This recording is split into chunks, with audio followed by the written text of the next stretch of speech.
In our lesson today, we're going to focus on calculating distances between any 2 points on a number line. The shortest distance between any 2 points is in a straight line. Today, we will learn how to calculate straight line distances between any 2 points. The important thing to remember is that distance is always positive. You cannot have a negative distance. So in our first example, we're going to plot the numbers -3 and +2 on the number line. Here's where -3 is located. I put a dot on the number line where it's located, and +2 is found right here. And in question A, it says to evaluate each of the following. I'm going to do -3 minus 2, and I'm going to do 2 minus 3. In order to find the distance between 2 points on a number line, I need to subtract those 2 points. So -3 minus 2, that's the same as doing -3 plus -2, which would give us an answer of -5. 2 minus -3 is the same as doing 2 plus 3, which is going to equal +5. In each case, notice that I'm going to get one number that can be a distance and one that can't be a distance. 5 can be a distance because, again, distance is always positive, but -5 can't be a distance. All right, so this subtraction problem cannot represent the distance between the two numbers. All right, what is the distance between these 2 points on the number line? Well, here I am at -3, and I'll count up till I get till 2. 1, 2, 3, 4, 5. The distance here, they are 5 units apart on the number line. Okay, so again, 2 minus -3, there's my 5 units. That can represent the distance. But -3 minus 2 is -5, and that can't represent a distance. So question C asks, how can we ensure that subtraction will give us the distance no matter what order we perform the subtraction in? Okay, the goal here is to try to figure out how can I do the subtraction so that no matter if I do it as -3 minus 2 or as 2 minus -3, I'm going to end up with a positive number that can represent the distance. And what we're going to do is recall something that we talked about earlier in our topic, the concept of absolute value. Absolute value measures a distance, specifically a number's distance from 0. All right, so instead of having -5 here as my distance, if I had this as the absolute value of -5, well, that would be equal to +5, which can represent a distance. So how can we ensure that subtraction will give us the distance no matter what order we perform the subtraction in? Put the subtraction, put the subtraction in absolute value.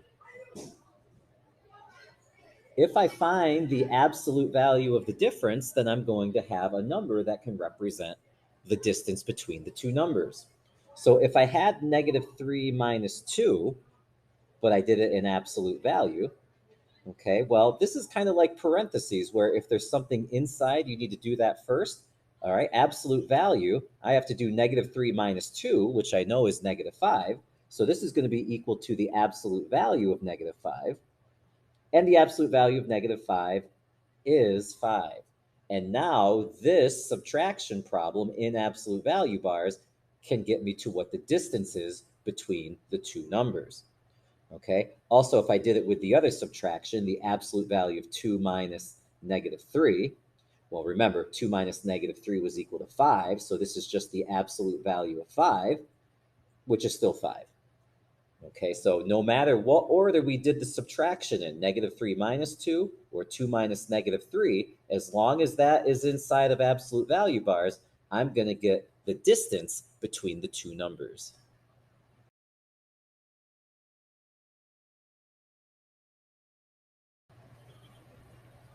Our key idea for today discusses distance and subtraction. If P and Q are two rational numbers on the number line, then the distance between P and Q can be found by calculating the absolute value of P minus Q or the absolute value of Q minus P. Just like we saw in our first example, it didn't matter the order that I did the subtraction as long as I had the subtractions inside of absolute value. Let's try that here in example number 2. Plot the numbers -6 and -10 on the number line below, and then calculate the distance between these 2 points two different ways. All right, so -6 is found right here on the number line. We'll put our dot. And -10 is found right here. All right, if P and Q are two rational numbers on the number line, then the distance between them can be found by doing the absolute value of P minus Q or the absolute value of Q minus P. All right, I'm going to call one of these point Q and the other one point P. It doesn't matter which one is which. So let's call point P -10 and point Q -6. All right, so these are the two different ways that I can calculate the distance between the two numbers. I can do the absolute value of P minus Q, or I can do the absolute value of Q minus P. Let's fill in our values. P is -10 minus Q is -6. There's my first subtraction problem inside of absolute value bars. This will get me the distance between those 2 points. Or Q is -6 minus P, which is -10. Again, inside of absolute value bars, this is the other way that I could do the subtraction to get the distance between those two values, those 2 points. Let's go back to the first way, all right, and let's see if we can calculate what the distance is going to be. -10 minus -6 is the same as doing -10 plus 6. So that's really in absolute value what I'm going to be doing, okay? -10 plus 6 is -4. And again, that's inside of absolute value bars. And the absolute value of -4 is 4. So those 2 points, -10 and -6, are 4 units apart. If I did it the other way, the absolute value of -6 minus -10, again, I can rewrite this as an addition problem first, where that's going to be the same as -6 plus 10 inside of absolute value bars. And now if I evaluate inside, -6 plus 10, that's +4.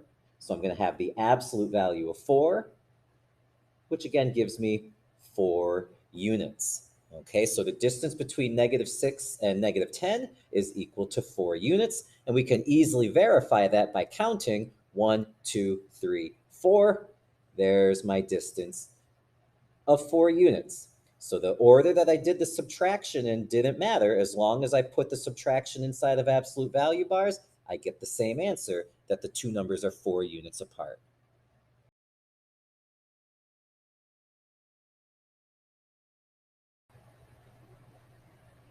In example number 3, I have 4 examples, A, B, C, and D. For each of them, I'm going to calculate the distance between the two numbers using subtraction and absolute value. All right, so for each one of these questions, there's 2 different ways that we can figure out what the distance is between the numbers. I'm only going to do them one way, but I can show you what both ways would look like. In the first example, all right, I have -4 and +5. I want to find the distance between these two numbers. So what I'm going to do is subtract the two numbers, and to make sure that my answer is a distance, I'm going to make sure that I put the subtraction in absolute value bars. So one way that I could set up this problem is by doing -4 minus 5. -4 minus 5, and then I'm going to make sure that my answer will be positive by putting it inside of absolute value bars. All right, -4 minus 5 is the same as doing -4 plus -5, and again, I'll keep that inside of absolute value bars. -4 plus -5 is -9, so we have to calculate the absolute value of -9, which is going to equal 9. All right, -4 and +5 are 9 units apart. So this was one way that we could set up the problem, -4 minus 5. The other way that we could have set this up, we could have started with 5 and subtracted -4. And again, we would put that inside of absolute value bars in order to make sure that we would have a distance. Letter B, find the distance between 0 and -8. So again, to find the distance, I'm going to first do a subtraction. 0 minus the other number is -8. And I'm going to make sure that my answer is positive by putting it inside of absolute value bars. 0 minus -8 is the same as 0 plus 8, which again, I'll put in absolute value bars. 0 plus 8 is 8, and the absolute value of 8 is 8. So 0 and negative 8 are 8 units apart from each other. The other way that we could have set this problem up, we could have started with negative 8 and then subtracted 0 and did the subtraction in absolute value. Letter C, find the distance between negative 5 and 27 hundredths and negative 3 and 91 hundredths. So again, I'm going to set up my subtraction problem. Negative 5 and 27 hundredths minus the other number is negative 3 and 91 hundredths. And we'll put that inside of absolute value bars. Negative 5 and 27 hundredths minus negative 3 and 91 hundredths is the same as negative 5 and 27 hundredths plus 3 and 91 hundredths, which we still have in absolute value bars. The numbers have different signs, so I'm going to subtract, which is going to give me 1 and 36 hundredths, and it's going to be negative because negative 5 and 27 hundredths has the greater absolute value. So we need to find now the absolute value of negative 1 and 36 hundredths, which is just 1 and 36 hundredths units that these two numbers are apart. Okay, the other way that I could have set this problem up, I could have started with negative 3 and 91 hundredths and subtracted negative 5 and 27 hundredths. And again, put that inside of absolute value bars to make sure that my final answer would represent a distance. All right. Finally, with letter D, find the distance between negative 3 halves and 13 sixths. So again, I'm going to set up my subtraction problem. Negative 3 halves minus the other number is 13 sixths. Put it inside of absolute value bars. All right, next, I'm going to change this into an addition problem. This is the same as negative 3 halves plus negative 13 sixths inside of absolute value bars. They're the same sign, so I have to add these together, but I can't add them until I get the same denominator. Halves and sixths will use sixths, so I'm going to change negative 3 halves into negative 9 sixths, negative 9 sixths, plus negative 13 sixths. And again, this is all inside of absolute value. I'll bring this up here where I've got a little more room. I'll add these together because they're the same signs. Negative 9 sixths plus negative 13 sixths is negative 22 sixths. And then I need to take the absolute value, which is going to be positive 22 sixths. 22 sixths is the same as 3 and 4 sixths, which then will actually simplify down to 3 and 2/3.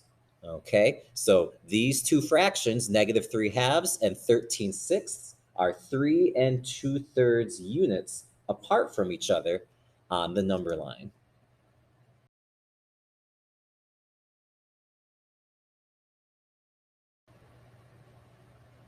In example number 4, they want us to find the change in temperature if the temperature rises from negative 18 degrees Fahrenheit to 15 degrees Fahrenheit.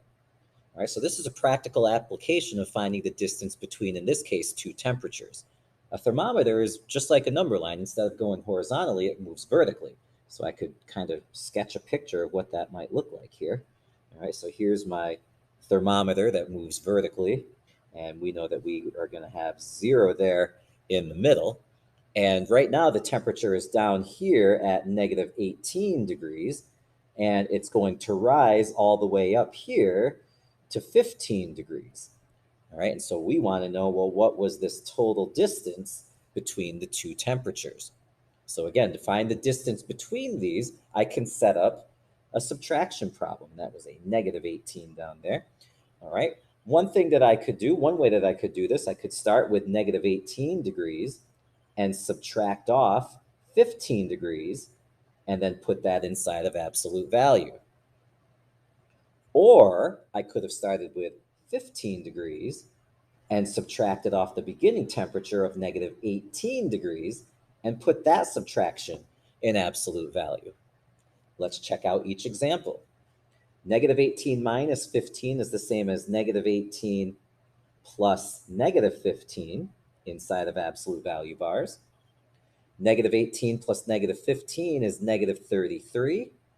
And the absolute value of negative 33 is 33. Looking at the other example, 15 minus negative 18 is the same as 15 plus 18 in absolute value bars. 15 plus 18 is 33, and so the absolute value of 33 is 33. So notice we get the same distance in each case.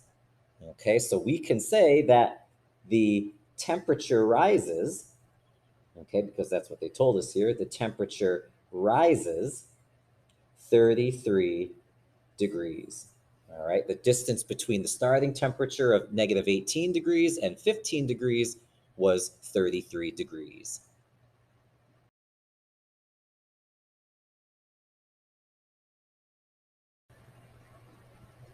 In our final example, we have Benny and Jeremy, and they are running a race. Since Jeremy is faster, he will start 15 feet before the starting line, and Benny will start 13 feet after the starting line. All right, so Jeremy's going to give Benny a little bit of a head start here. If 0 represents the starting line, calculate the distance between the starting points for Benny and Jeremy. So let's think about a number line here. Okay, so 0 is going to be the starting line. And normally, if the two boys were the same speed, we would want them to start together. But they said that Jeremy's faster. Since Jeremy's faster, he's starting 15 feet before the starting line. So here's the starting line. Before the starting line, that's going to be to the left over here somewhere. Well, that's going to be the number negative 15, and that's where Jeremy is currently.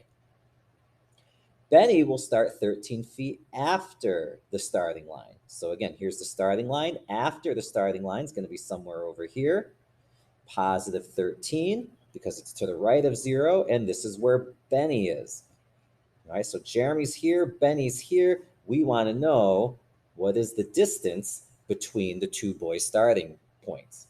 All right, so one way that I could set this up, I could start with Jeremy's number, which is negative 15, and subtract off Benny's number, which is positive 13. And then to make sure that my answer is a distance, I can put that inside of absolute value bars.